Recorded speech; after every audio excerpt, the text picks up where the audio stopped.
prophet is the image that its maker should carve it. The molded image. Habari za mchana ndugu na dada. Makaribuni tena katika mafundisho ya leo ambayo tutakuwa tukiangalia kitabu cha Danieli 2. Lakini kabla tuanze, tuanze na maombi.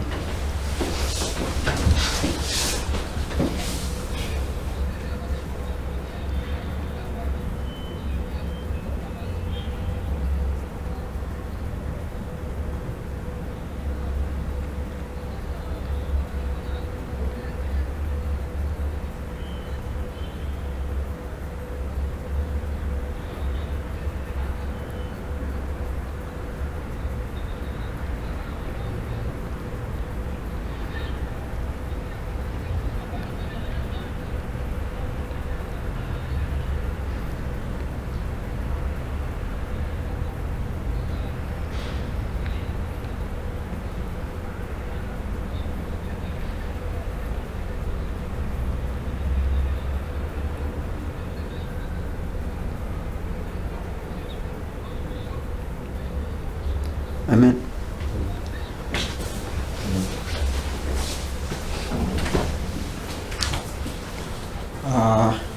Nachukua tena fursa hii kwa karibisha tena katika mafundisho ya leo ambayo itakuwa ni mwanzo wa safari katika kitabu vya unabii ya Danieli na Ufunuo.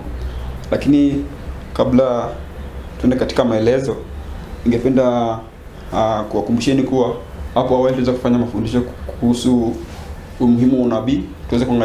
Tukaanza kuangalia kwamba unabii na injili ni kitu kimoja, kwa kuwa huwezi kutenganisha unabii na injili. Na unapotaka kuelewa zaidi au kurejelea mafundisho hapo awali, unaweza kuangalia katika kanda yetu au katika mtandao wetu wa YouTube, kuweza kuangalia mafundisho au mawili ambayo tuliweza kutoa, ambayo ilikuwa inazungumzia kuhusu umuhimu wa unabii. Tunaweza kuona kwamba unabii na injili ni kitu kimoja, ambapo katika neno la Mungu ameweza kufunganisha zile kitu kimoja. Hivyo kwamba huwezi kusema kwamba hii ni unabii na hii ni injili, kwa kuwa Biblia yote ni unabii. Na ingekuwa ni unabii, hiyo basi ingekuwa ya maana kwetu sisi, au sivyo? Kwa maana kama Biblia iliandikwa takriban miaka 3000 iliyopita, na kama haiwezi kuwa inatuzungumzia katika mwisho wa dunia, hiyo basi itakuwa ni kama kitabu kingine chote kama za historia ama za shuleni. Lakini unajua kwamba neno la Mungu ni uhai, si ndio? Na kwa sababu ni uhai, ni kwamba ni sababu ni ya unabii. Sababu kilizungumzwa hapo awali miaka takriban 3000 iliyopita, lakini hata hivi leo inazungumzia mambo ambayo yanatuhusu sisi. Hivyo basi hiyo ni dhibitisho kuwa neno la Mungu ni ya unabii. Jambo lingine pia ni kuwa katika makanisa ya Adventista kunao watu wanasema kuwa unabii ni watu wengine na sisi tutafanya nini? Tutasoma injili. Wananuia kutenganisha kuwa sisi hatuwezi tukaelewa unabii, tumewachia watu wa kikundi fulani kuwa hao ndio wanaweza kufanya nini? Kuelewa unabii. Na tunajua kuwa hiyo ni mafundisho ambayo si ya kweli. Kwa maana tumeona kuwa unabii na injili ni kitu kimoja.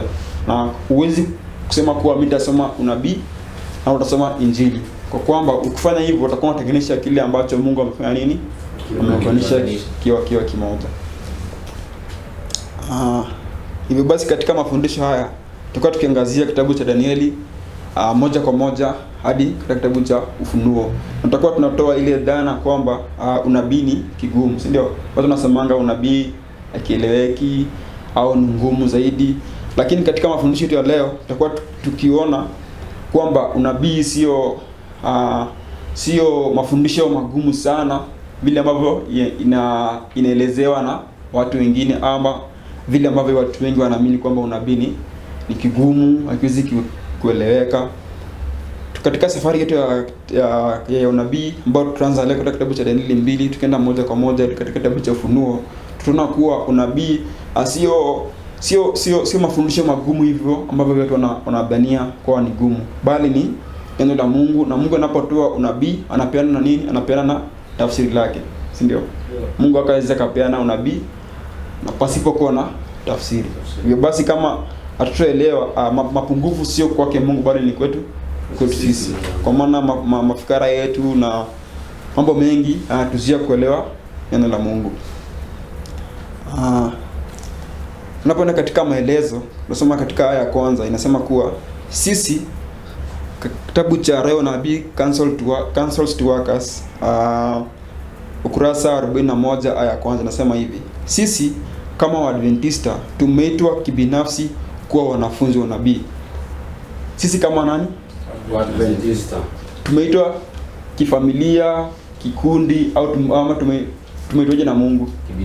Kibinafsi, ndio. So Mungu hajasema ati wewe, si Mungu hajasema ati kikundi kama kikundi ya vijana, ama kikundi ya wanakwaya, ama kikundi ya viongozi, ama kikundi ya wachungaji wameitwa kama kikundi. Mungu amesema ameita Waadventista kibinafsi. Mbona ameita kibinafsi? Mbona Mungu ameita Waadventista kibinafsi? Mbona ameita kibinafsi? Tumeambiwa ameitwa kibinafsi ili wawe nini? Wanafunzi wa unabii. Sisi kama Waadventista tumeitwa kibinafsi kuwa wanafunzi wa unabii, si ndio? Sisemi kuwa ni mbaya kuwa mwanakwaya, ama ni mbaya kuwa mchungaji, ama ni mbaya kuwa kiongozi wa kanisa au kiongozi wa vijana, bali kusudi la Mungu kukuita wewe kama Adventista ni kuwa nini? Kuwa mwanafunzi wa unabii. Na unaposhindwa kuwa mwanafunzi wa unabii, hivyo basi umekiuka maagizo ya nani? Ya Mungu. Na utakuwa unatimiza malengo ya Mungu kupita kuwa nini? Kuwa Adventista. Hivyo basi unapojitenga na unabii ni kama kuwa unakana mwito wa Mungu, si ndio? Unasema kuwa mimi nitakuwa Adventista lakini sitakuwa mwanafunzi wa unabii. Tunaona kuwa hauwezi kuwa Adventista kama si mwanafunzi wa unabii. Ama unaweza kuwa Adventista kama si mwanafunzi wa unabii? Ni vigumu kwa machoni pa Mungu, ni vigumu kuwa wewe Mungu akazi kuona wewe kama Adventista na wewe si mwanafunzi wa unabii. Tutakuwa tunapitisha wakati na muda. Na si jambo mtu angependa, si ndio? Mimi natumai kuwa kila mtu kila mmoja Adventista ambaye anafanya kazi ya Mungu, ambaye anadumisha Sabato katika moyoni mwake, ananuia sana siku moja atakuwa wapi? Kule mbinguni. Lakini tunaomba na Mungu kuwa ili uweze kutimiza matakwa ya Mungu, ama uweze kutimiza malengo ya Mungu kuita wewe kama Adventista, lazima uwe nini? Mwanafunzi wa unabii. Na tunajiuliza mbona tuwe wanafunzi wa nabii? Nukuu inatujibu kwa kusema katika kitabu cha Roho na Nabii, nadhania hii ni Counsels to Churches, kurasa 336 aya ya 2 nasema kuwa sasa, katika nukuu hii Dada White ni kama kwa kizungu ni kama anadare. Anasema kuwa tushawishi ni kama ni convince. So ni kama anadare. Sijui kwa Kiswahili nasema hivi. Anasema hivi: kama Mungu amewahi kuzungumza nami, so anatuambia kama Adventista kuwa yapo Mungu amewahi kuzungumza naye. Anasema hivi: wakati utatimia ambapo utaletwa wewe kama Adventista utaletwa mbele ya mabaraza, na kila msimamo wa kweli ambayo unaamini kitakejeliwa kwa ukali sana. Na iwapo kuwa hauna habari kwamba Adventista watu wa dunia au watu ambao si wa Kristo au watu wa madhehebu wengine wanaamini kuwa Adventista ni watu ambao wanaelewa neno la Mungu. Hivyo basi kanisa la Adventista ni kanisa la kinabii. Kwa kuwa unapoangalia historia ya Adventista pasipokuwa na unabii, kanisa ile lingefanya nini? Alingebuniwa, si ndio? Hivyo basi katika machoni pa walimwengu na watu wengine wanaamini kuwa si watu wa unabii. Na anasema kuwa anatudea, kwa kizungu anatudea kuwa, anasema kuwa kama Mungu amewahi kuzungumza nami, anasema kuwa wakati utatimia ambapo utaletwa wewe kama Adventista mbele ya mabaraza, na kila mama wa kweli ambayo unaamini kitakejeliwa kwa ukali sana. Ili kufanua nukuu, anasema kuwa wakati unakuja siku za usoni ambapo mimi kama Adventista nitafanya nini? Nitatoa mbele ya mabaraza, watu wote wa ulimwengu nitatoa mbele ya mabaraza ili kufanya nini?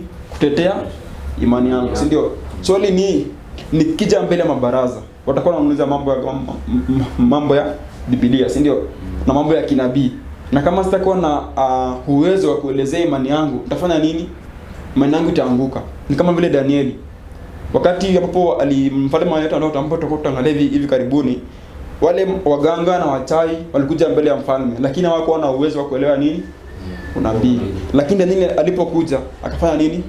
Akadhibitisha kwa yeye ni mwanafunzi wa nabii, akaelezea mfalme nini? Ndoto ya mfalme alivyoota. Hivyo basi wakati utakapotimia ambapo tutaletewa mbele mabaraza na tushindwe kutetea imani yetu, tutakuwa ni kama nini? Ni kama Petro alivyomkana bwana wake. Kwa sababu hautakuwa na imani. Si ndio? Hivyo basi hii ndio kusudi la Mungu kukulia sisi kuwa wanafunzi wa nabii. Kwa maana ameona katika siku za usoni kutakuwa na nini? Kutakuwa na majaribio. Na majaribio itakuwa inajaribia nini? Imani yetu kama Waadventista. Na je, manufaa ya unabii ni nini kwetu kama Wakristo? Kuna wengi wanasema kuwa ndio unabii kiko, lakini tunaposoma unabii tuni Kristo, si ndio? Ndio maana wanasema kuna unabii na kuna injili. Kwa maana katika unabii hawamwoni Kristo. Sasa swali ni yapi manufaa ya kusoma unabii? Tumeona kwanza ni kuwa inatutayarisha katika majaribio yanayokuja siku za usoni. Lakini Kristo yuko wapi katika unabii? Tunasoma katika kitabu cha Manuscript Release volume 4 ukurasa 287 ya kwanza, inasema hivi. Inasema, hebu tutenge muda mwingi kwa usomaji wa Biblia. Hatuelewi neno hilo jinsi tupasavyo. Kitabu cha Ufunuo kinatutanguliza na amri kwetu sisi ili tuelewe maagizo ambayo yalimo ndani yake. Heri asomaye na wao wayasikiao maneno ya unabii huu Mungu anatangaza, na kuyashika yaliyoandikwa humo, kwa maana wakati huu karibu. Wakati sisi kama Waadventista tutakapoelewa nini haswa maana ya kitabu hiki kwetu, kutaonekana uhuisho mkuu miongoni mwetu. Tumeelezewa kuwa wakati sisi kama Waadventista tutakapoelewa kitabu cha Ufunuo. Katika nukuu nyingine nasema kuwa kitabu cha Danieli na Ufunuo ni kimoja, huwezi kukitenganisha, si ndio? Hivyo basi nasema kuwa wakati sisi kama Adventista tutakapoelewa kitabu cha Ufunuo, nini itafanyika kwetu sisi? Kutakuwa na nini miongoni mwetu? Kutakuwa na uhuisho, revival, yeah. Kutakuwa na uhuisho au great revival ambao kila mtu anaongoza, si ndio? Kulikuwa na miaka 5 hapo awali ambao walikuwa wanasema kuwa revival and reformation. Tunaambiwa katika nukuu hii kuwa unaweza kuwa na miaka mingi ya revival and reformation, miaka 10, miaka 40, miaka 20, lakini katika kipindi hii ya miaka ya kipindi hii ambao utasema kuwa ni miaka ya uhuisho na matengenezo, usipoleta ndani yake usipoleta mafundisho ya kinabii ya kitabu cha Danieli, hapatakuwa na nini? Hapatakuwa na uhuisho, si ndio? Kwa sababu hakuna njia nyingine yote ambayo Mungu ameweza kutenga kuwa inaweza kuleta uhuisho basi kusoma kitabu cha unabii, Ufunuo na Danieli. Kwa wote ni kitabu kimoja. Kwa zote ni kimoja. Hivyo basi kama naamini kila Mwadventista anatamani katika roho yake kuwa siku moja atakuwa na nguvu ya kushinda dhambi, na wakati Kristo atakapokuja atakuwa na ile fursa au ile nafasi ya kukutana na Mwokozi wake, ile akaweza kukaa naye wapi? Huko juu mbinguni. Lakini tunaambiwa kuwa kabla haya yote kutumia, lazima tufanye nini? Lazima tuhuishwe, lazima tukue nini? Tukue revival katika kimombo, si ndio? Na kile tu ambacho tunaweza kuleta hii huisho au revival nini? Kusoma kitabu cha Ufunuo na Danieli, si ndio? Naposoma katika kitabu cha Petro wa pili sura yake ya kwanza aya 19 nasema kuwa nasi tuna lile neno la unabii lililo imara zaidi. So Petro anasema kuwa neno la unabii si neno tu, si ndio? Si tu neno, lakini nini? Ni neno la unabii lililo imara, sio tu imara but imara zaidi, si ndio? Hivyo basi unapotaka kudhibitisha imani yako au kuwa na imani iliyodhibiti kabisa ambayo haiwezi kuyumbayumba, inafaa kuegemea nini? Nabii, si ndio? Huwezi kuweka imani yako katika kitu kingine chochote. Huwezi kuweka imani yako katika miujiza au katika mambo mengine yote, bali imani yako kama Mwadventista inafaa kuwa nini? Katika neno la uhakika la unabii, ambao tunamwona katika Petro wa pili sura yake ya kwanza aya 19. Nasema hivi, nasi tuna lile neno la unabii lililo imara zaidi, ambalo mkiliangalia kama taa ing'aayo mahali penye giza, mwafanya vyema mpaka kutekapambazuka na nyota ya asubuhi kuzuka mioyoni mwenu. Swali la pili ni je, tukishajua mambo haya yote, kwa tumeona umuhimu wa unabii, tumeona jinsi ambavyo Mungu ananuia sana sisi kama Adventista tu wanafunzi wa unabii, tumeweza kuona pia kuwa unabii inatuletea sisi kama Waadventista nini? Uhuisho au revival. Swali ni jinsi gani ambavyo mimi kama Adventista napaswa kusoma unabii? Ni jinsi gani? Kwa sababu Biblia si kama vitabu vingine za dunia au za historia au za sayansi. Si ndivyo? Biblia si kama kitabu kingine. Ina njia kusoma. Huwezi tu kama unasema leo utasoma kitabu cha Ezekieli na ukaweza kuelewa. Lazima uweze kuomba na ufuate kanuni na sheria za kufanya nini? Ya kukielewa. Hivyo basi tunasoma katika roho ya nabii inatuelezea jinsi ambavyo unafaa kufanya nini? Kusoma kitabu cha unabii au Biblia yote. Inasema hivi, wale ambao wanajihusisha na kuhubiri ujumbe wa malaika watatu wanatafuta maandiko juu ya mpangilio sawa na ile ambayo Baba Mila alitoa. Katika kitabu kile kidogo chenye kichwa mtazamo ya unabii na kronolojia ya unabii, Baba Mila anatoa kanuni zifuatazo ambazo ni rahisi na za akili na zenye maana katika usomaji na kuitafsiri Biblia. Tunaweza kusoma katika roho ya unabii nasema kuwa wale ambao wanajihusisha na kuhubiri ujumbe wa malaika watatu, wale ni nani? Waadventista, si ndio? Wanafanya nini? Wanatafuta maandiko juu ya mpangilio sawa na ile ambayo Baba Mila alitoa au alifanya nini? Aliadapt kwa lugha ya Kimombo. Anasema katika kitabu kile kidogo chenye kichwa mtazamo ya unabii na kronolojia ya unabii, Baba Mila anatoa kanuni zifuatazo ambazo ni rahisi na za akili na zenye maana katika usomaji na kutafsiri Biblia. Hivyo basi kama Adventista unapotaka kusoma Biblia unafaa kutumia nini? Kanuni ambazo ni ngapi? 14. Katika mafunzo tuliyofanya hapo awali tumeweza kuelezea kiundani kuhusu kanuni hizi, si ndio? Unapotaka kurejelea unaweza katika hizo mafundisho hapo awali ukaweza kuangalia kiundani kisa ambapo tunaweza kuelezea kuhusu kila kanuni ambayo Baba Mila afanya nini kwa kutumia katika mafundisho yake. Hivyo basi unaposoma unabii unapaswa kuzingatia kanuni hizi ngapi? 14. Na unapozingatia kanuni hizi 14 hauwezi kufanya nini? Hauwezi kupotoka. Sababu kunao wengi ambao wanafunza unabii lakini ni ile unabii ambayo si ya neno la Mungu. Unabii ile ya kizungu inaitwa private interpretation. Mtu anasoma fungu katika neno la unabii kisha nafikiria katika mawazo yake mwenyewe kuwa fungu hili linaweza kuwa linamaanisha hivi. Pasi kuzingatia nini? Kanuni. Hivyo basi kulingana na hekima ya Mungu aliona kuwa siku za usoni kutakuwa na watu kama hivyo basi akaeka msingi imara. Akasema kuwa katika siku za usoni mtakapotaka kuelewa unabii kama ni Adventist nafaa kutumia nini? Kanuni 14 za nani? Za Mila. Sio kwamba tuna kanuni hizi seti ni za Mila ati alienda alizibuni. Alifanya nini? Aliziadapt. Katika kizungu nasema kuadapt. Kitu ambao una adapt si kitu yako. Si ndio? Ama so alisoma Biblia akaanza kufanya nini? Mungu akaanza kumuongoza, akaanza kubuni kanuni ngapi? 14. Na hata roho nabii nasema kuwa ni kanuni ambazo ni za maana. Na wale ambao wanahubiri ujumbe wa malaika watatu wanafaa kufanya nini? Kuzitumia.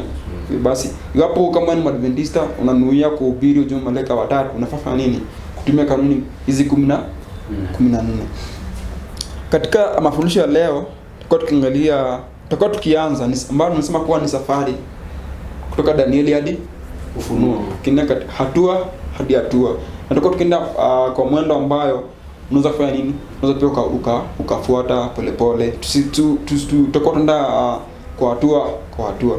Hivyo basi leo tutakuwa tukienda katika kitabu cha Danieli 2 ambayo natumai kuwa Waadventista wengi wanakifahamu kitabu hiki, si ndio? Wanafahamu kuwa mfalme aliota, Danieli akaja anakelezea maana ya ndoto. Lakini nimesema kuwa katika Biblia nzima inatuzungumzia sisi zaidi kuliko watu hapo awali. Hivyo basi hata sanamu ya Danieli inazungumzia sana sisi kama Adventista kuliko jinsi ambavyo ilikuwa kizungumzia kina Danieli na kina Nebukadneza, ama sivyo? Ni sivyo? Hatutasoma aya kwa aya katika kitabu cha Danieli 2, bali natumai kuwa unaweza ukafuata kitabu cha Danieli 2 kutoka sura ya 2 aya ya kwanza hadi 44. Lakini hatutasoma mafungu haya yote, tutasoma tu mafungu ambayo tutakuwa tukiangazia. Ili kupa tu mtasari wa fungu wa kitabu hii, unajua kuwa mfalme Nebukadneza katika Biblia aitwa kuwa yeye ni mfalme wa wafalme. Tunajua kuwa Kristo ndiye mfalme wa wafalme, si ndio? Lakini pia Kristo anaita Nebukadneza kama mfalme wa wafalme. Katika falme zote za ulimwengu ama za kidunia, hakuna ufalme ambayo ilikuwa tajiri na yenye sifa zaidi kuliko mfalme wa Babeli, si ndio? Na tunaambiwa kuwa katika historia kuwa Nebukadneza alipokuwa na ufalme yenye utajiri ambayo hakuna nchi nyingine yote ambayo imeweza kufikia utajiri wa Babeli.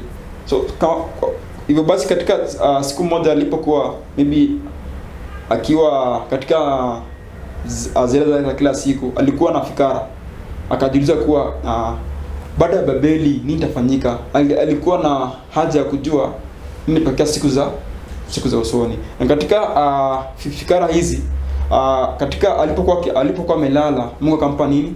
Akampa ndoto. Lakini kile kilichotendeka ni kuwa alipoamka alisahau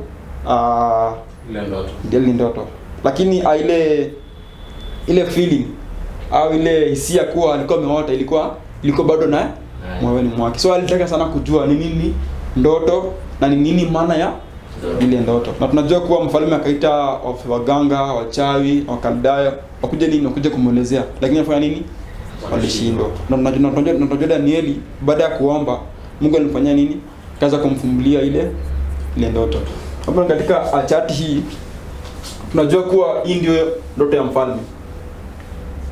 Leo nakuwa kuna sanamu iliyokuwa kubwa sana. Na sanamu hii iliyokuwa kubwa sana ilikuwa inazungumzia kuhusu ufalme za dunia, si ndio?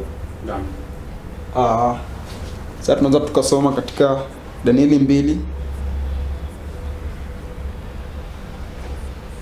Danieli 2 ili tuweze kupata maelezo kuhusu sanamu hii. Danieli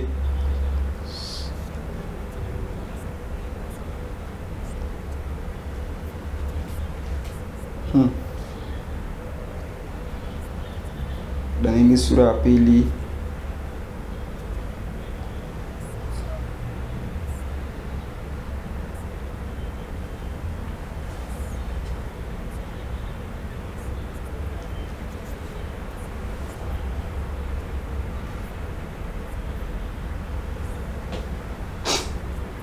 Danieli mlango wa 2 aya yake ni ya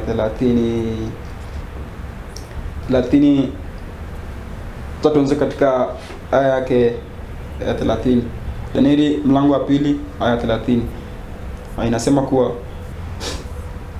Danieli anapojibu mfalme kuhusu ndoto yake anasema kuwa, lakini mimi sikufunuliwa siri hii kwa sababu ya hekima iwayo yote nilio nayo zaidi ya watu wengine walio hai, bali kusudi mfalme afunuliwe ile tafsiri, nawe upate kujua mawazo ya moyo wako. Basi sanamu hii ni mfalme alikuwa akitamani kujua nini itatokea siku za usoni, na napoelezewa naambiwa kuwa ili upate kujua mawazo ya moyo wako.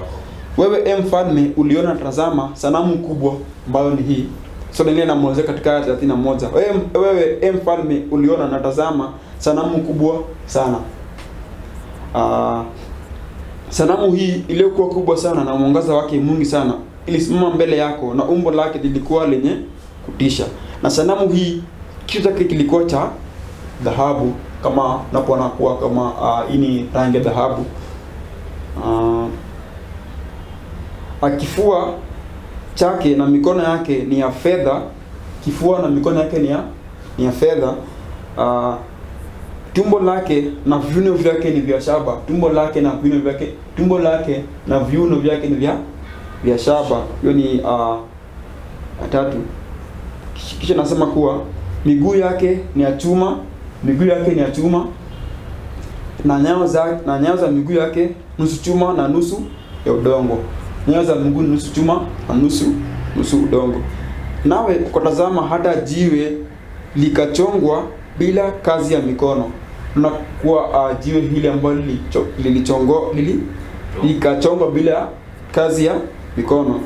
Nalo jiwe hilo likaipiga sanamu miguu yake iliyokuwa na chuma na udongo, likaivunja vipande.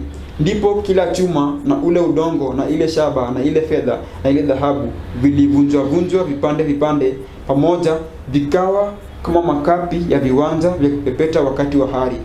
Upepo ukaviperusha hata pasionekane mahali pake, na lile jiwe lilipoipiga hiyo sanamu likawa mlima mkubwa, likajaza dunia yote. Hii ndiyo ile ndoto, nasi tutaihubiri tafsiri yake mbele ya mfalme. Baada ya Danieli kumwelezea mfalme kuhusu ndoto, kuhusu hiyo unabii, tunaona kuwa atampea na nini? Atampea na tafsiri. Tunaona kwa vile ambavyo unabii ni rahisi. Mungu anampa unabii yenyewe, kisha anafanya nini? Anampa tafsiri. Hiyo basi kweli kusema kuwa ni ngumu. Kwa Mungu anampa ndoto yenyewe, na pia anampa nini? Tafsiri. Yapo Mungu angempa ndoto pasi na kutafsiri, ungesema kuwa nabii ni ngumu. Lakini tunaona kuwa si wakati si ndio? Mungu anampa ndoto, kisha baadaye anafanya nini? Anampa tafsiri ya ndoto hilo. Anasema kuwa hiyo ndiyo aya 36. Hiyo ndiyo ile ndoto, nasi tutaihubiri tafsiri yake mbele ya mfalme. Wewe mfalme, mfalme wa wafalme. So mfalme ni mfalme wa wafalme. Na Mungu wa mbinguni amekupa ufalme na uwezo na nguvu na utukufu. Na kila mahali wakapa wanadamu, wanyama wa kondeni na ndege wa angani, amewatia mikononi mwako. Naye amekumilikisha juu ya hao wote. Wewe kichwa cha dhahabu. Hivyo basi kichwa cha dhahabu ni nani? Mfalme wa Babeli. Japo nabii nasema kuwa Nebukadneza ni kichwa cha dhahabu, najua kuwa unabii haizungumzii tu mfalme, bali nazungumzia falme. Izungumzii mfalme, nazungumzia ufalme au falme. Yaani kusudi la unabii sio kuzungumzia mfalme tu, bali kuzungumzia ufalme kwa ujumla. So nasema, japo inasema kuwa wewe kichwa cha dhahabu, inakusudia kuweka msomaji uelewe kuwa ufalme wa Babeli ndio kichwa cha dhahabu. Japo mfalme ni kiongozi, lakini ufalme wa Babeli umefananishwa na kichwa cha dhahabu. Katika inaendelea kusema kuwa na baada ya zamani zako utainuka ufalme mwingine. Hivyo basi baada ya Babeli kutakuwa na ufalme mwingine mdogo kuliko wewe, na ufalme mwingine 3 wa shaba utakao itawala dunia yote. Na ufalme wa 4 utakuwa na nguvu mfano wa chuma, kwa maana chuma kuvunja vitu vyote na kuvishinda. Na kama chuma kisetavyo vitu hivi vyote, ndivyo utakavyovunja na kuseta. Na kama vile ulivyoziona hizo nyayo za mbingu, miguu na vidole vyake kuwa nusu udongo na mfinyanzi na nusu chuma, ufalme ule utakuwa ufalme uliogawanyika, lakini ndani yake zitakuwako nguvu za chuma. kama vile ulivyoona kile chuma kimechanganyika na udongo wa matope. Unapo katika aya 43 inasema kuwa aya 40 inasema kuwa, na katika siku za wafalme hao Mungu wa mbinguni atausimamisha ufalme ambao hautaangamizwa milele, wala watu wengine hawataachiwa enzi yake, bali utavunja falme zote vipande vipande na kuziharibu, nao utasimama milele na milele. Ndio basi katika Danieli 2 tunaona kuwa falme ngapi zimetajwa? 4. Hakuna nyingine tena imetajwa? 5, si ndio? Lakini tunajua kuwa 4 za kidunia, bali moja ni ya kimbingu, si ndio? Ambao ni jiwe. Na kama tunajua kuwa Babeli, Wamedi na Wajemi, then Ugiriki au Yunani, kisha baadaye tuna Rumi, kisha ufalme wa Kristo. Unajua kuwa Kristo ndiye nani? Ndiye jiwe. Katika Mathayo, Kristo ndiye mwamba, si ndio? Anaambia Petro kwa Kristo ndiye mwamba, si ndio? Unajua kuwa ufalme huu ni ufalme wa Kristo ambaye itakuja kuangamiza falme hizi zote, si ndio? Kisha itakuwa mlima mkubwa ugaze ulimwengu, dunia yote.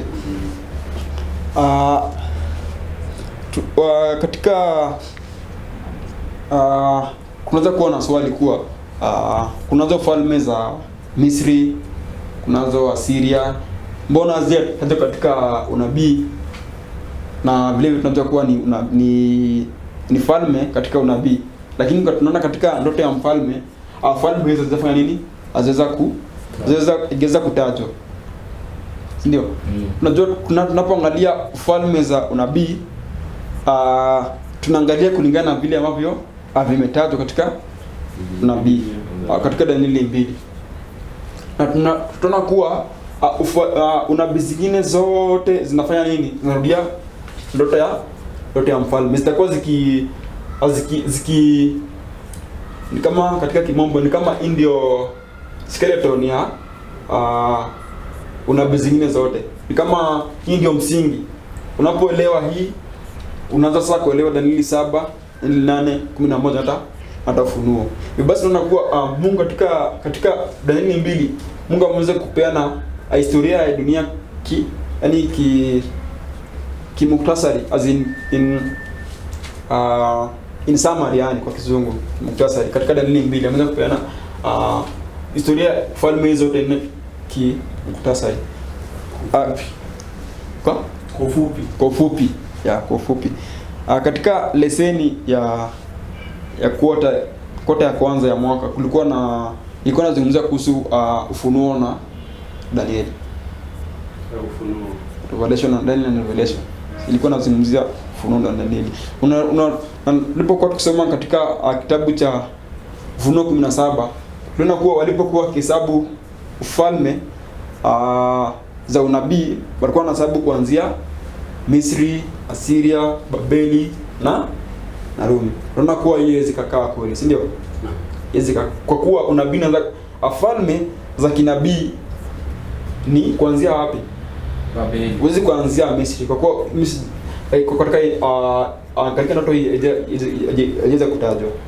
Japo Misri ni falme katika Biblia na pia vile Asiria, lakini katika ndoto ya mfalme haifanyi nini? Haiwezi kaonekana.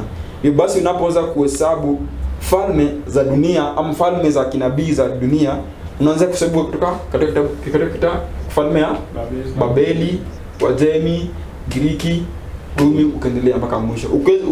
Uwezi ukaanza kutoka Misri au Syria. Natumai tunaweza kupata wazo hilo. Na ili kudhibitisha zaidi, tunapenda katika kitabu cha Ezekieli, ili tuweze kudhibitisha kuwa falme za dunia au falme za kinabii unapoanza kuzihesabu, huwezi kuanza kutoka Misri au Asiria, lazima uanze wapi? Babeli. Na nukuu hii inadhibitisha hayo. Tunaposoma katika kitabu cha Ezekieli 21, Ezekieli 21 aya 26 hadi 27 nasema kuwa Bwana Mungu asema hivi, kiondoe kilemba, ivue taji, haya hayatakuwa tena kama yalivyo. Kikweze kilicho chini, kishukishe kilichoinuka. Nitakipindua, nitakipindua, nitakipindua, nitakipindua. Mara ngapi? Mara 3. Hiki nacho hakitakuwa tena, hata atakapokuja yeye ambaye ni haki yake, nami nitampa. Katika Kiswahili tafsiri hii inaonekana kuwa ni utata sana, au ni si kueleweka, ndio? Bali katika Kimombo unaposoma katika lugha Biblia yako ya Kizungu itasema kuwa I will overturn until it is will come. Tunaona kuwa Mungu atafanya nini? Atapindua mara ngapi? Mara 3. Atapindua mara ya kwanza, mara ya pili, mara ya 3. Kisha katika mara ya 4 naye atakuja yeye ambaye ni haki yake, atafanya nini? Ataja, si ndio? Unaposoma katika roho ya nabii ili kufafanua fungu hii nasema kuwa upinduzi wa mwisho wa utawala zote za kidunia umetabiriwa kwa uwazi katika neno la kweli, katika unabii uliotolewa wakati ambapo hukumu kutoka kwa Mungu ulipotangazwa juu ya mfalme wa mwisho wa Israeli. Ujumbe linatolewa na kisha baadaye ananukuu fungu ambalo tuliosoma Ezekieli 21. Anasema kuwa Bwana Mungu asema hivi, kiondoe kilemba, ivue taji, haya hayatakuwa tena kama yalivyo. Kikweze kilicho chini, kishushe kilichoinuka. Nitakipindua, nitakipindua, nitakipindua. Hiki nacho hakitakuwa tena, hata atakapokuja yeye ambaye ni haki yake, nami nitafanya nini? Nitampa. Inasema kuwa taji lilipotolewa kutoka kwa Israeli likapita mfululizo kutoka falme za Babeli, Wamedi na Wajemi, Yunani na Rumi.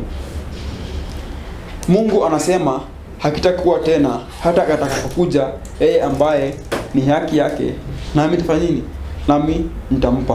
Tunaona kuwa taji au uongozi ulipotolewa katika anasema kuwa ini education kurasa 179 kutoka aya ya kwanza hadi ya 3.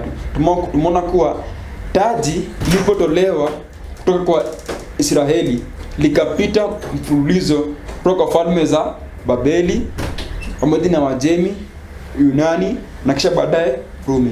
Hakusema kuwa taji lilipotolewa katika Israeli ilipewa Misri au Asiria. Amesema kuwa taji ilipotolewa au uongozi ulipotolewa kutoka Israeli ilienda wapi?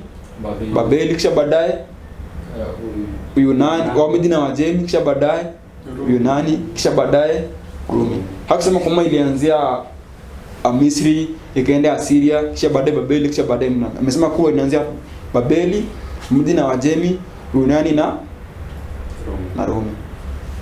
Tunaweza tukaandika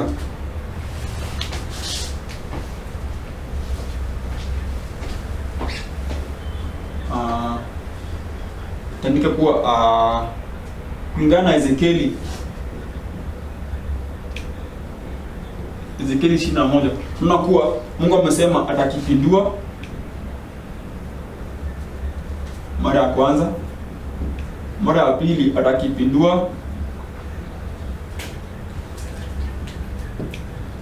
mara ya tatu atakipindua. Yeye taja. Tunataka kujaribu kuelewa fungu hili ambavyo tunajaribu kuelewa jinsi ambavyo Ezekieli 21 kinaungana na Danieli 2.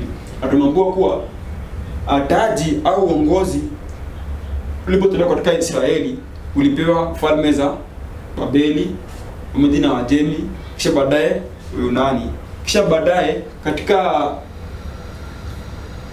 baada ya kupindiliwa mara ya kwanza, ya pili, ya tatu, katika falme wa 4 nini kafanyika? Yesu yuaja. Sio tumeelezewa. Kama kwa Babeli, Wamedi na Wajemi, Yunani, kisha baadaye katika enzi ya Rumi nani akaja? Kristo akaja. Si ndio? Tunajua kwa na kila mtu katika dunia anajua nani walimsulubisha Kristo? Ni Warumi, si ndio? Basi tunaona kuwa Babeli ndio kupinduliwa mara ya kwanza.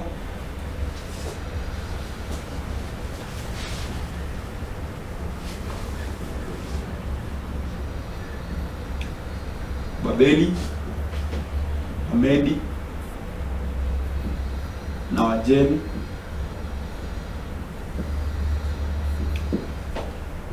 kisha baadaye Uyunani, kisha katika enzi za Rumi nani akaja? Kristo akaja. Na tunapoona katika ndoto ya mfalme tunaona kuwa kuna Babeli pamoja na Wajemi, Uyunani, kisha baadaye kuna ufalme wa Kristo. ambao ni ufalme wa jiwe, si ndio? Ndio. Katika ufalme wa 4 ndio ufalme wa jiwe. Katika siku za ufalme wa 4 ndio tunakuwa kuna lile jiwe inafanya nini? Inakuja.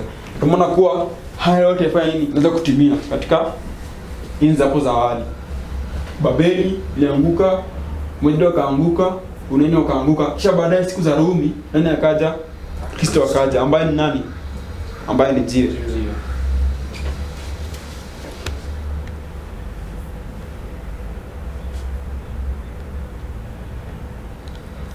Unaposoma katika kitabu cha Mhubiri aya ya kwanza sura ya kwanza aya ya 9 inasema kuwa yaliyokuwako ndiyo yatakayo kuwako na yaliyotendeka ndiyo yatakayotendeka, wala jambo jipya hakuna chini ya jua. Tunaambiwa kuwa hakuna jambo jipya chini ya jua, si ndio? Katika lugha nyingine ni kuwa historia fanya nini? Itajirudia. Unaposoma katika kitabu cha Leo Nabii Sons of the Times inasema historia itarudiliwa, na hata sasa inafanya nini? Inarudiliwa. Hiyo basi tumeona kuwa historia ya falme zote 4 zitafanya nini? Zitarudiliwa. Tukishaona kuwa historia itajirudia, tunaona kuwa ndoto ya mfalme hiyo basi haizungumzii tu Babeli pamoja na Wajemi, bali inafanya nini? Inazungumzia wewe nami. Kwa sababu tumeomba katika siku za ufalme wa 4 inafanyika. Kristo fanya nini? Atakuja katika ufalme wa 4. Nani anakuja? Kristo anakuja, ambaye ni ile ufalme wa jiwe. Na najua kuwa ni tumaini la kila Mkristo kumwona mwokozi wake atakapofanya nini? Atakapokuja. Basi tunataka kuangalia jinsi ambavyo historia itafanya nini? Itajirudia. Historia ya Babeli au historia ya ndoto ya mfalme itafanya nini? Itajirudia katika siku zetu.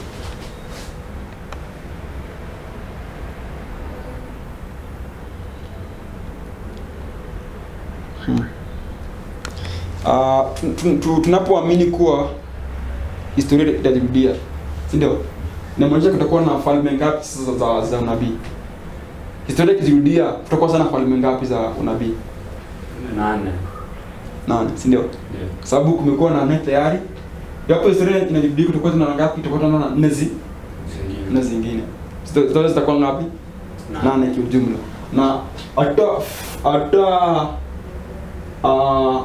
zungumzia kindani kuhusu falme zote 8, bali katika mafundisho haya tutataja tu. Tutafika katika kitabu cha Ufunuo tutazungumzia kwa undani. Na ili tu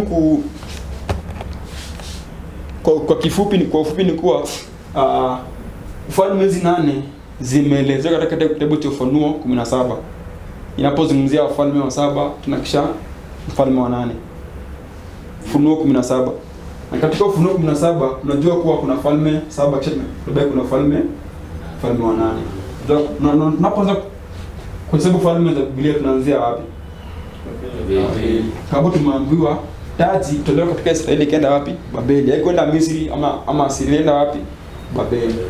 Naanza Babeli, Wamedi,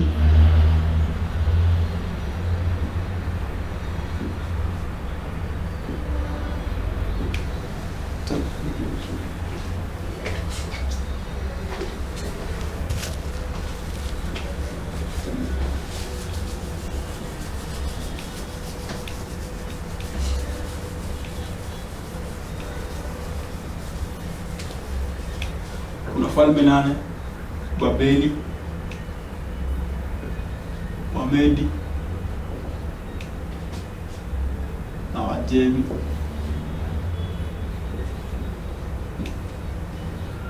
Uyunani, Rumi ya kipagani,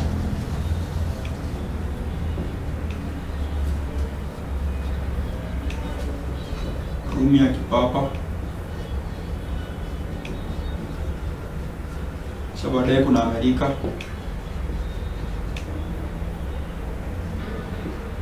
kisha baadaye kuna wafalme wa 10,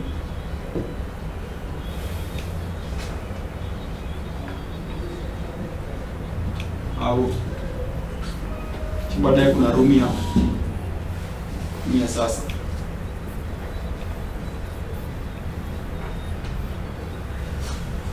Moja, mbili, tatu, 4, 5, 6, 7, 8. Hizi ndio falme za kinabii katika Biblia. Anza Babeli, vitu nilivyo ziorodhesha. Katika mafundisho haya tutakuwa tukiangalia kiundani, bali tutakuwa tunazitaja tu. Lakini katika mafundisho ambayo tutakayokuja baadaye, tutaangalia kiundani kisa ambacho tunasema kuwa ni Amerika, falme wa 10 na Rumi ya sasa. Tutaenda kiundani, tunaona Ufunuo 17 ili tuweze kuelewa jinsi ambavyo Mungu ameweza kuorodhesha wafalme hawa wote. Lakini katika mafundisho haya ni kuonyesha kuwa historia ya falme hizi za kwanza 4 zitafanya nini katika falme hizi za mwisho za 4, kwa sababu tumekuwa kuwa inafanyika historia hiyo. Basi katika siku za Rumi pagani ambapo ni mfalme nini fanyika, Kristo alifanya nini? Kristo alikuja, si ndio? Na katika siku za Rumi ya sasa nini fanyika na Kristo atarejea mara ya pili. Na kila Bwana anaamini kuwa baada ya sheria ya Jumapili kupitishwa, ambayo itakuwa kazi ya Rumi ya sasa, nini itafanyika baadaye? Kristo afanya nini? Atakuwa anarejea, si ndio? Natumai kila Mwadventista naamini kuwa baada ya sheria ya Jumapili, hatua nyingine ni nani? Kristo kuja mawinguni, na sheria ya Jumapili kupitishwa na Rumi ya sasa.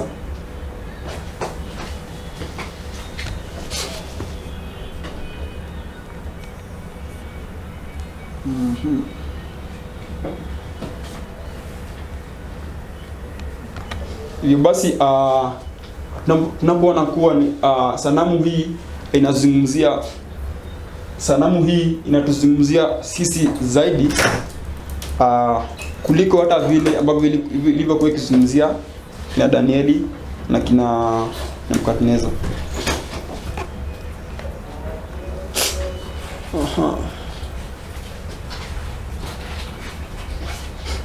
Sasa ningependa kuchukua mtazamo mwingine, anasema kuwa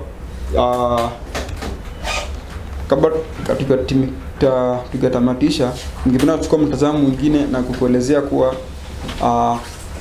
sanamu hii pia ni mfano wa sheria ya Jumapili.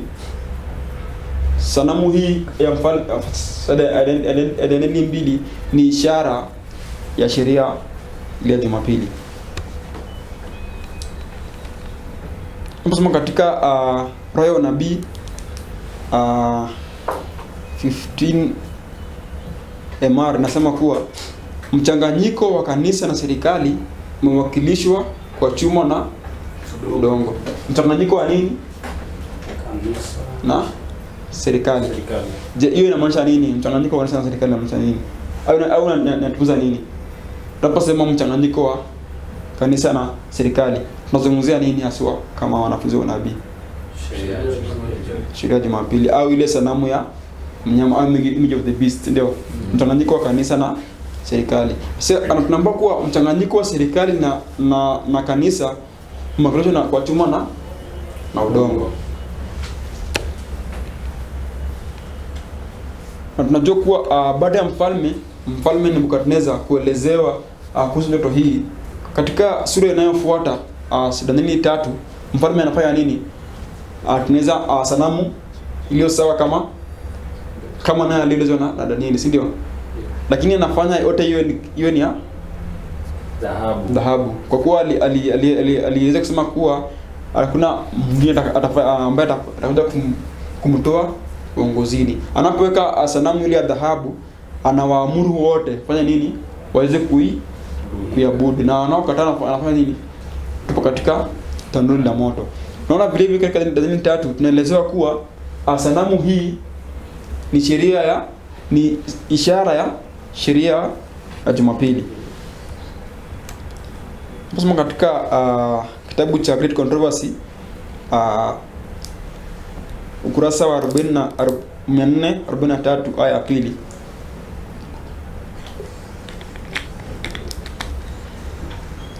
Inazungumzia kuhusu mchanganyiko wa kanisa na serikali kama ambayo ni inayoelezea kuhusu sheria ya Jumapili. Nasema kuwa walakini nini sanamu ya mnyama na jinsi gani itakavyofanywa?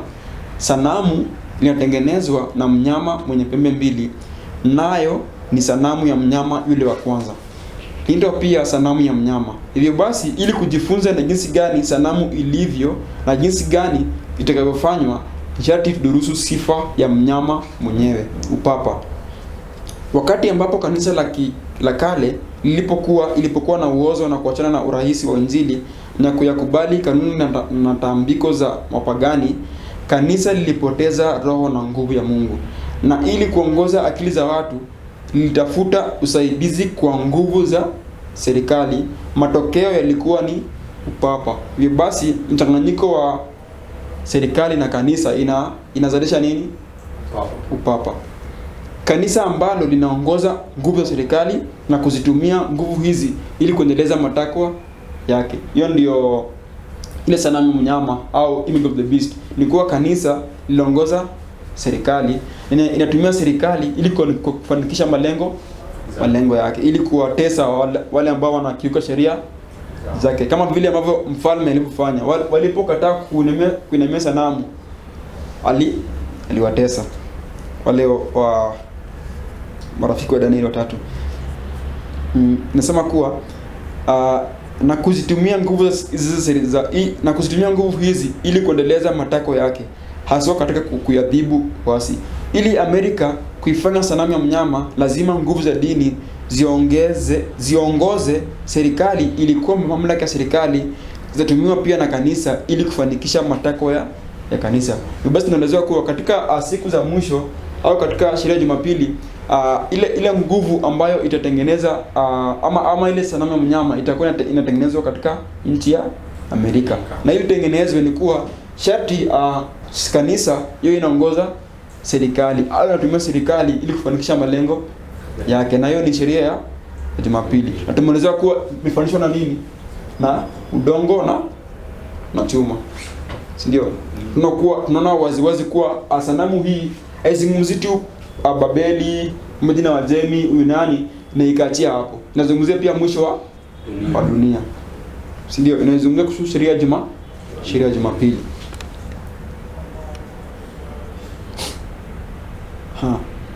Na tunaona kuwa tunapomini kuwa historia inajirudia. Tunakuwa katika Danieli 2, tunakuwa katika ufalme wa 4 ndio tunaona nakuja Kristo afanya nini? Anakuja. Tunapoona katika falme hizi, tunakuwa katika ufalme wa 4 toka hapa 1 2 3 4. Katika siku za ufalme wa 4 nani atakuja mara ya pili? Kristo atakuja mara ya pili. Na tunakuwa katika Biblia au nabii kuna Mungu anatoa sisitizo kuhusu kizazi cha 4. Katika ndoto ya Ibrahimu aliambiwa nini? Watakuwa wapi? Kule Misri miaka 400. Na katika kizazi cha 4 watafanya nini? Wataondoka. Tunaona kwa katika kizazi cha 4 ndio Mungu anafanya mambo mengi. Anazuru watu wake au anawakomboa kutoka katika utumwani. Katika kitabu cha Roho Nabii bado Mar nasema kuwa ili kuzungumzia sanamu hii kama sheria ya Jumapili, nasema kuwa sabato bandia limewekwa kama sanamu ya dhahabu ilivyowekwa katika mabonde ya Dura. Hivyo basi sabato bandia ambayo ni Jumapili imefanya nini? Imewekwa kama vile ambavyo sanamu ya dhahabu ilivyowekwa katika mabonde ya Dura. Anaelezea kuwa sanamu hii dalili mbili na dalili tatu inazungumzia sheria ya Jumapili. Nasema kuwa ili kudhibitisha kwa ile sanamu ya dalili mbili ilikuwa inaiga sanamu ya dalili tatu, ili kudhibitisha kuwa sanamu ya dalili tatu ilikuwa ya dalili mbili. Tunaeleza na wale wanabii nasema kwamba jonzi ilipewa mfalme ili kumuonyesha kwamba falme za dunia hazidumu.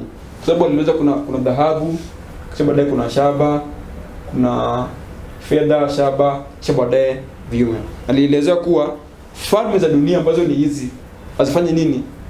Hazidumu, lakini zitapita na kufuatwa na ufalme wa mkuu wa mbinguni ambayo ni falme ya Kristo, ambayo ni falme ya mwamba au jiwe, ambayo utaweza dunia yote.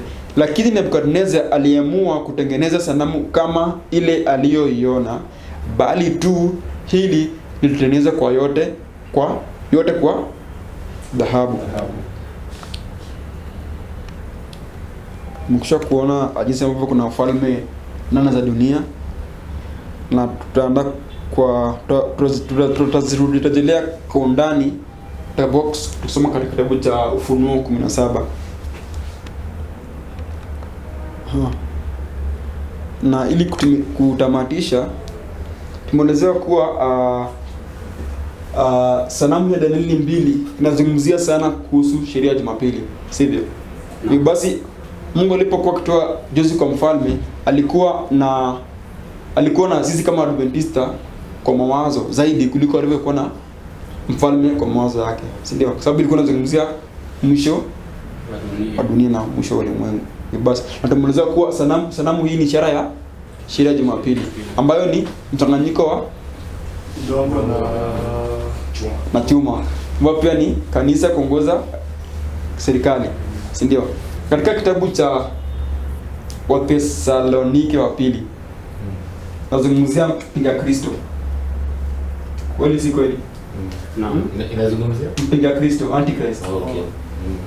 Second Thessalonica wa pili nazungumzia mpinga Kristo. nani? Mpinga Kristo, upapa, ndio. Tumelezea upapa ni nini? Nini inatengeneza upapa? Mchanganyiko wa kanisa na serikali, ambayo ni sanamu hii, si ndio? Basi na tumelezea kwa sanamu hii iko na falme ngapi? Unaanzia wapi? Babeli, Wamedi na Wajemi, Uyunani, Rumi ya kipagani, si ndio? So nukuu inasema hivi, inasema kuwa wale ambao watachanganyikiwa katika uelewa wao kuihusu neno, ambao watashindwa kuiona maana ya mpinga Kristo, kwa hakika watajiweka katika upande wa mpinga Kristo. Inasema kuwa wale ambao watachanganyikiwa kuhusu nani? Mpinga Kristo, ambaye ni papa, watafanya nini? Nini itawafanyikia? Watajipata upande wa hata kama wajui, si ndio? Unaposema kuwa ufalme unaanzia Misri, nini unaonyesha? Umechanganyikiwa. Unaposema kuwa unaweza kusema Misri, Asiria, ambayo ni ile sanamu ambayo ni sheria ya Jumapili, ambayo ni ishara ya upapa. Unapochanganyikiwa kuhusu ufalme za Biblia au za unabii, ukaanza kuorodhesha kuanzia Misri na Asiria, unaonyesha kama umechanganyikiwa. Unapochanganyikiwa huwezi kuelewa nani ndio mpinga Kristo. Na unapokosa kuelewa nani mpinga Kristo, unafanya nini? Utajipata upande wa mpinga Kristo. Hivyo basi mambo ambayo tumezungumzia leo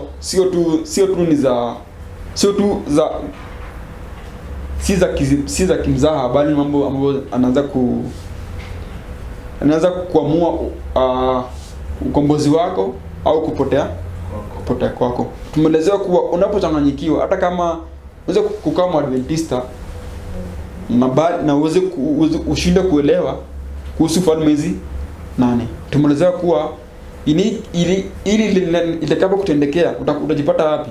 Upande wa mpinga Kristo. Hivyo basi ni jukumu la kila Mwadventista kuelewa kuhusu falme hizo zote za kinabii na uweze kuziorodhesha vinavyohitajika. Ukianzia wapi? Babeli. Unaposhiriki kufanya hivyo utakuwa katika hali ya utata. Natumai katika mafundisho yajayo tutakuwa kiangaza katika kitabu cha Danieli 7, tunaona kuwa ufalme ama si ufalme lakini unabii ambazo zitakuwa zikifuata zitakuwa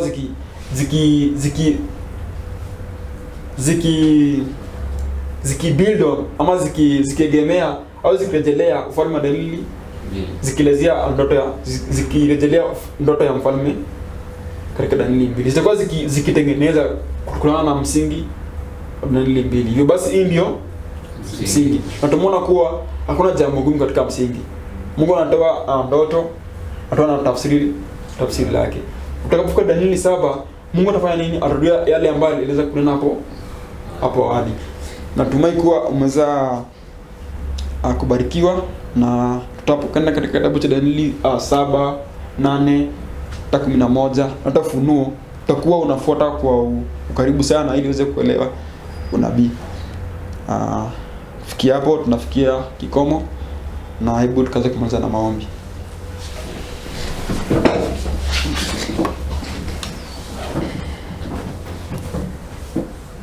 Baba yetu mbinguni, tuja mbele zako katika masaa haya, tukikushukuru kwa pumzi ya uhai, pia kwa afya njema na kwa akili mapumbaza umeweza kutupa, tuweze tukasoma na tukaelewa. Tunakuomba msamaha wa makosa yetu, kuweza kutupa nguvu ili kushinda dhambi katika maisha yetu. Tunashukuru pia katika kwa ajili ya maneno yako ambayo umeweza kunena katika masaa haya kuhusu unabii, ambapo tunaweza kutuelezea kuwa tutakapochanganyikiwa kama Waadventista kuhusu nani mpinga Kristo, tutajipata katika upande wa mpinga Kristo. Tunakuomba ili kwamba isiwe mmoja ambaye ameweza kusikia mafundisho haya ambaye mwishoni atajipata katika upande wa mpinga Kristo. Tunakuomba uweze kutupa nguvu na nia na neema ili tuweze kuwa wanafunzi wa unabii, ili kwamba tuweze kuelewa maneno yako jinsi ambavyo umeweza kupanga au kunuia ili tukaweza kuelewa. Tunakuomba pia wanaosikia mafundisho kwa mara ya kwanza, tunakuomba uweze kuwapa neema na uweze kuweka tamaa katika mioyo yao ili wakaze kutaka kujua mengi zaidi kuhusu maneno yako. Tunakuomba uwe nasi tangia sasa hadi tutakapo tamatisha kwa kuomba katika jina la mwanao aliye Bwana mkombozi wetu Yesu Kristo. Amina.